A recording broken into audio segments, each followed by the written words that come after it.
Patriarcas e Profetas. Capítulo 41. Apostasia no Jordão. Com coração alegre e fé renovada em Deus, os exércitos vitoriosos de Israel haviam voltado de Bazã. Já haviam ganho posse de valioso território e estavam confiantes na conquista imediata de Canaã. Apenas o rio Jordão se achava entre eles e a terra prometida. Do outro lado do rio, precisamente, havia uma fértil planície, coberta de verdor, regada de torrentes oriundas de copiosas fontes e sombreada de palmeiras luxuriantes. Na extremidade ocidental da planície, erguiam-se as torres e palácios de Jericó, tão abrigada em seus bosques de palmeiras que era chamada a Cidade das Palmeiras. Do lado oriental do Jordão, entre o rio e o elevado planalto que estiveram a atravessar, havia também uma planície, com vários quilômetros de largura e que se estendia a alguma distância ao longo do rio. Este vale abrigado tinha o clima dos trópicos. Ali florescia o citim, ou acácia, dando à planície o nome de Vale de Citim. Foi ali que os israelitas se acamparam, e nos bosques de acácia, ao lado do rio, encontraram um agradável retiro. Mas, por entre aquele atrativo ambiente, encontraram um mal mais cruel do que os poderosos exércitos de homens armados e animais ferozes do deserto. Aquele território, tão rico em vantagens naturais, tinha sido contaminado por seus habitantes. No culto público de Baal, a principal divindade, levantavam-se constantemente a efeito as cenas mais degradantes e iníquas. De todos os lados, havia lugares que eram notados pela idolatria e licenciosidade, oferecendo seus próprios nomes à sugestão da vileza e corrupção do povo. Tal ambiente exercia uma influência corruptora sobre os israelitas. Suas mentes se tornaram familiares com os vis pensamentos constantemente sugeridos. Sua vida de comodidade e inação produzia os seus efeitos desmoralizadores. E quase inconscientemente estavam a afastar-se de Deus e chegando a uma condição em que seriam fáceis presas da tentação. Durante o tempo de seu acampamento ao lado do Jordão, Moisés esteve fazendo preparativos para a ocupação de Canaã. Neste trabalho, o grande chefe esteve inteiramente empenhado. Mas, para o povo, este tempo de trégua e expectação foi mais probante, e antes que se passassem muitas semanas, sua história foi mareada pelos mais medonhos desvios da virtude e integridade. A princípio, pouca comunicação houve entre os israelitas e seus vizinhos gentios. Mas, depois de algum tempo, mulheres midianitas começaram a entrar furtivamente no acampamento. Sua aparência não provocara alarma, e tão silenciosamente eram executados os seus planos que a atenção de Moisés não foi chamada para o caso. Era o objetivo dessas mulheres, em sua associação com os hebreus, seduzi-los a transgredir a lei de Deus, atrair sua atenção para os ritos e costumes pagãos e levá-los à idolatria. Tais intuitos eram cuidadosamente ocultos sob o aspecto de amizade, de modo que não houve suspeita dos mesmos até para os guardas do povo. Por sugestão de Balaão, foi pelo rei de Moabe designada uma grande festa em honra a seus deuses, e arranjou-se secretamente que Balaão induzisse os israelitas a assistirem à mesma. Ele era considerado por estes como um profeta de Deus, e por isso teve pouca dificuldade em realizar seu propósito. Grande número de pessoas uniram-se a ele, testemunhando as festas. Aventuraram-se a ir ao terreno proibido, e foram enredados na cilada de Satanás. Iludidos pela música e dança e seduzidos pela beleza das vestais gentílicas, romperam sua fidelidade para com Jeová. Unindo-se nos folguedos e festins, a condescendência com vinho enuviou-lhes os sentidos e derribou as barreiras do domínio próprio. A paixão teve pleno domínio, e, havendo contaminado a consciência pela depravação, foram persuadidos a curvar-se aos ídolos. Ofereceram sacrifícios sobre os altares gentílicos e participaram dos mais degradantes ritos. não demorou muito para que o veneno se espalhasse como uma infecção mortal pelo acampamento de Israel. Aqueles que teriam conquistado seus inimigos na batalha foram vencidos pelos ardis das mulheres gentílicas. O povo parecia ter endoidecido. Os príncipes e principais homens estavam entre os primeiros a transgredir, e eram tantos os culpados dentre o povo que a apostasia se tornou nacional. Juntou-se, pois, Israel a Baal-Peor. Quando Moisés se apercebeu do mal, as tramas de seus inimigos tinham sido tão bem-sucedidas que não somente se achavam os israelitas a participar do culto licencioso do Monte Peor, mas os ritos pagãos estavam vindo a ser observados no acampamento de Israel. O idoso chefe encheu-se de indignação e acendeu-se a ira de Deus.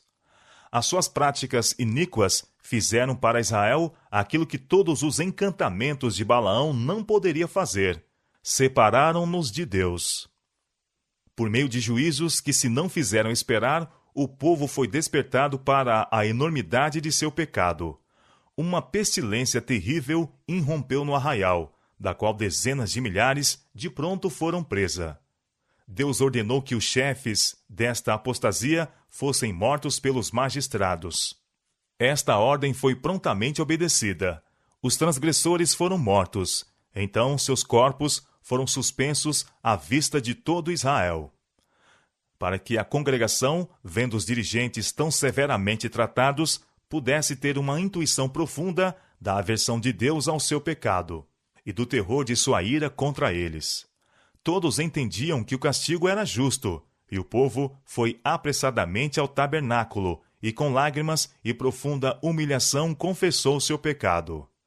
Enquanto assim estavam a chorar diante de Deus, à porta do tabernáculo, ao mesmo tempo em que a praga ainda estava a fazer a sua obra de morte e os magistrados cumpriam sua terrível missão, Zinri, um dos nobres de Israel, veio ousadamente ao acampamento em companhia de uma meretriz midianita, princesa de importante casa de Midian, a quem ele levara para sua tenda. Nunca o vício foi mais ousado ou pertinaz. Inflamado pelo vinho, Zinri publicava seu pecado como Sodoma. Gloriava-se em sua vergonha. Os sacerdotes e chefes haviam se prostrado com pesar e humilhação, chorando entre o alpendre e o altar, e rogando ao Senhor que poupasse seu povo, e não desse sua herança ao opróbrio, enquanto esse príncipe de Israel fazia ostentação de seu pecado à vista da congregação, como que a desafiar a vingança de Deus e a zombar dos juízes da nação. Finéias, filho de Eleazar, sumo sacerdote, levantou-se dentre a congregação, e tomando uma lança, foi após do varão israelita até a tenda, e matou a ambos. Assim a praga cessou, enquanto o sacerdote, que executara o juízo divino, foi honrado perante todo Israel, e o sacerdócio foi confirmado a ele e a sua casa para sempre. Finéias desviou a minha ira de sobre os filhos de Israel. Foi a mensagem divina. Portanto, dize: eis que lhe dou o meu concerto de paz, e ele e a sua semente depois dele terá o concerto do sacerdócio perpétuo, porquanto teve zelo pelo seu Deus e fez propiciação pelos filhos de Israel. Os juízos que visitaram Israel, por causa de seu pecado em Sitim, destruíram os sobreviventes daquela vasta multidão que quase 40 anos incorrera nesta sentença. Certamente morrerão no deserto. A contagem do povo, feita por determinação divina, durante seu acampamento nas planícies do Jordão, mostrou que dos que foram contados por Moisés e Arão, o sacerdote, quando contaram os filhos de Israel no deserto de Sinai, nenhum deles ficou, senão Calebe, filho de Jefoné, e Josué, filho de Num. Números capítulo 26, versos 64 e 65. Deus enviara juízos sobre Israel por haverem cedido às seduções dos midianitas, mas os tentadores não deveriam escapar da ira da justiça divina. Os amalequitas, que haviam atacado Israel em Refidim, caindo sobre aqueles que estavam desfalecidos e cansados na retaguarda das hostes, Só muito tempo depois é que foram punidos. Mas os midianitas que os seduziram ao pecado tiveram de sentir prontamente o juízo de Deus como sendo os inimigos mais perigosos. Vinga os filhos de Israel dos midianitas, foi a ordem de Deus a Moisés. Depois, recolhido serás aos teus povos. Esta ordem foi imediatamente obedecida. 1000 homens foram escolhidos de cada tribo e enviados sob a chefia de Finéias, e pelejaram contra os midianitas, como o Senhor ordenara a Moisés. Mataram mais, além dos que já foram mortos, o rei dos midianitas, 5 reis dos midianitas. Também a Balaão, filho de Beor, mataram a espada. As mulheres também, que foram feitas prisioneiras pelo exército atacante, foram mortas por ordem de Moisés, como os mais culpados e perigosos dos adversários de Israel. Tal foi o fim daqueles que imaginaram malefício contra o povo de Deus. Diz o salmista: as gentes precipitaram-se na cova que abriram, na rede que ocultaram ficou preso o seu pé. Pois o Senhor não rejeitará o seu povo, nem desamparará a sua herança, mas o juízo voltará a ser justiça. Quando os homens acorrem em tropel contra a vida do justo, o Senhor fará recair sobre eles a sua própria iniquidade e os destruirá na sua própria malícia. Salmo capítulo 9, verso 15 e Salmo capítulo 94, versos 14, 15, 21 e 23. Quando Balaão foi chamado para amaldiçoar os hebreus, não pôde, com todos os seus encantamentos, trazer mal sobre eles, pois o Senhor não viu iniquidade em Israel, nem contemplou maldade em Jacó. Números capítulo 23, verso 21. Mas, quando em virtude de cederem à tentação, transgrediram a lei de Deus, sua defesa se afastou deles. Sua defesa se afastou deles. Quando o povo de Deus é fiel aos seus mandamentos, contra Jacó não vale encantamento, nem adivinhação contra Israel. Daí, exercer Satanás todo o seu poder e seus ardis para o seduzir ao pecado. Se aqueles que professam ser depositários da lei de Deus se tornam transgressores de seus preceitos, separam-se de Deus e serão incapazes de subsistirem perante seus inimigos. Os israelitas que não puderam ser vencidos pelas armas ou pelos encantamentos de Midian foram presa de suas meretrizes.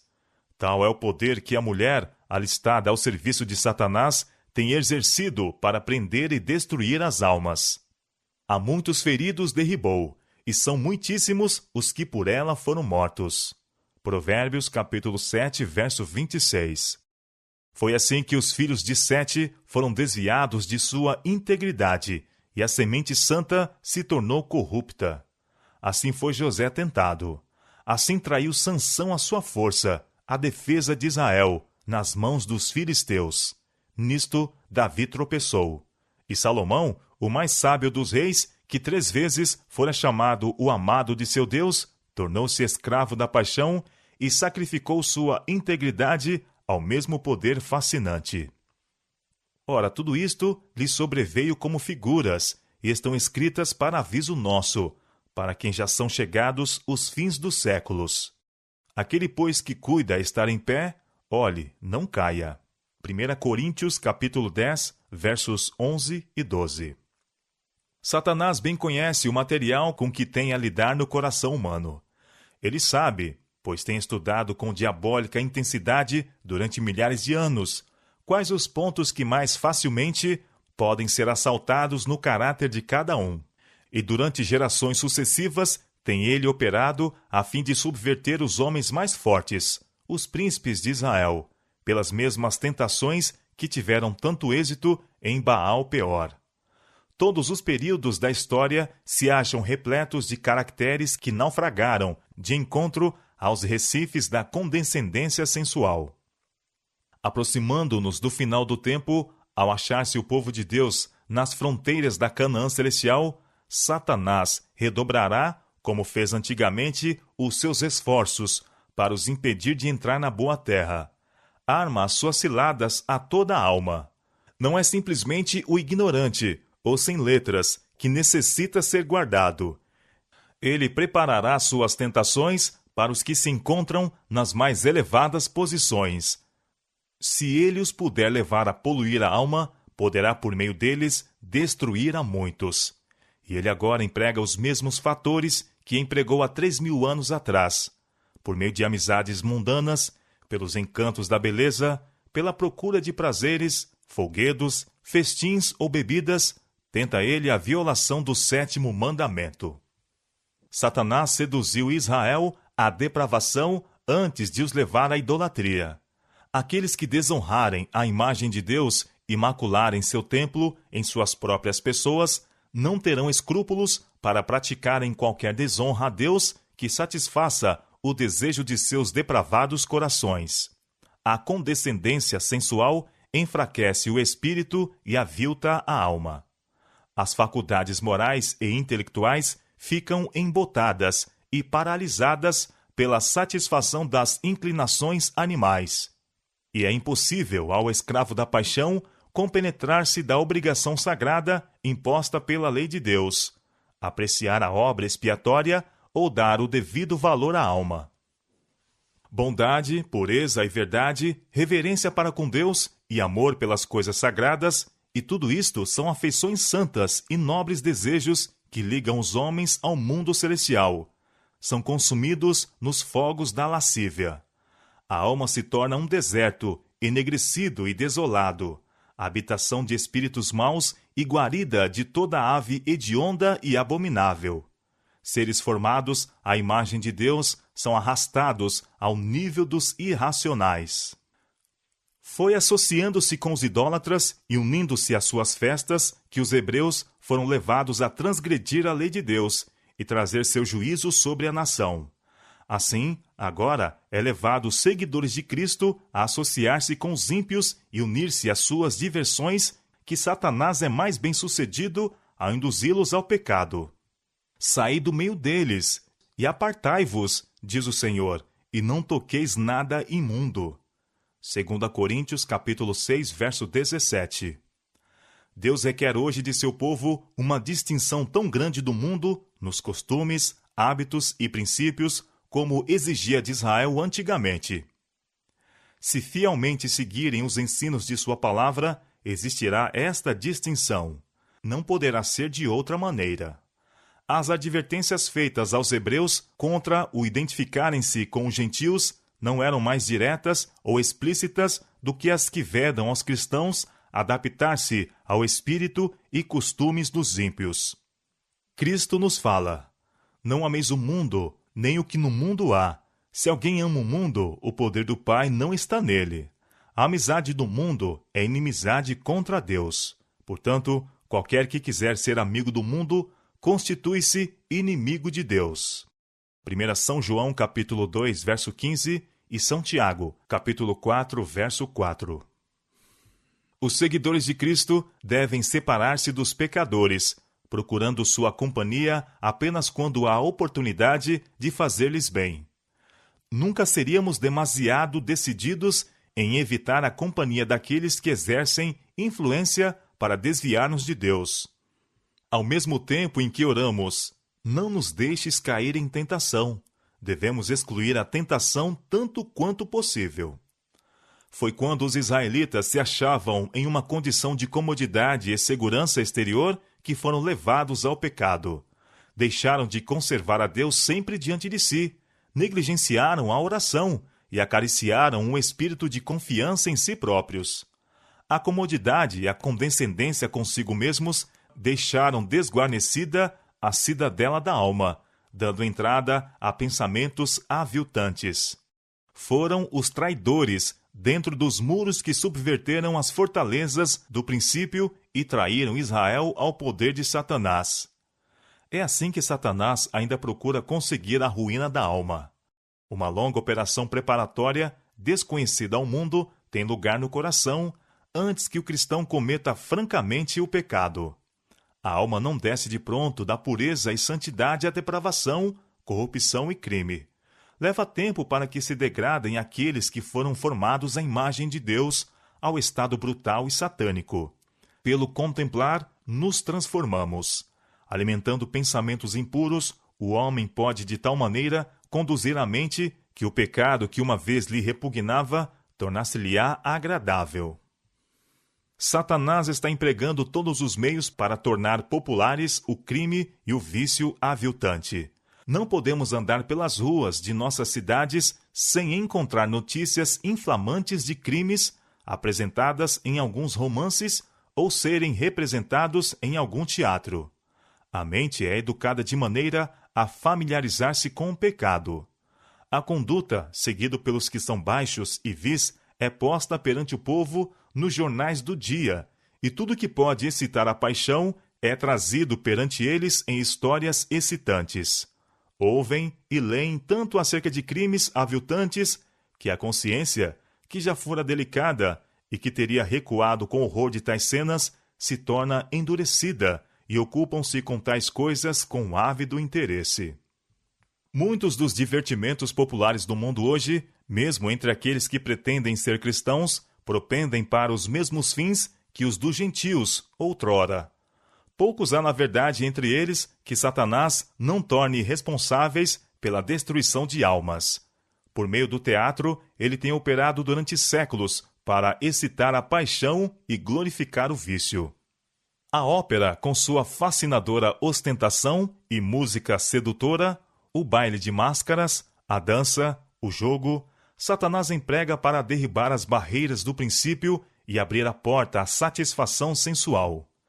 Em todo ajuntamento, onde é alimentado o orgulho e satisfeito o apetite, onde a pessoa é levada a esquecer-se de Deus e perder de vista os interesses eternos, está Satanás atando suas correntes em redor da alma.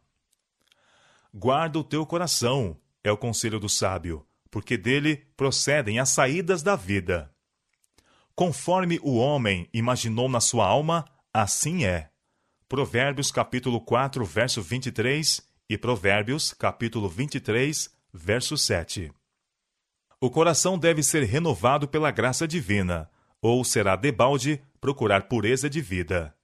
Aquele que tenta edificar um caráter nobre, virtuoso, independente da graça de Cristo, está edificando sua casa sobre areia movediça.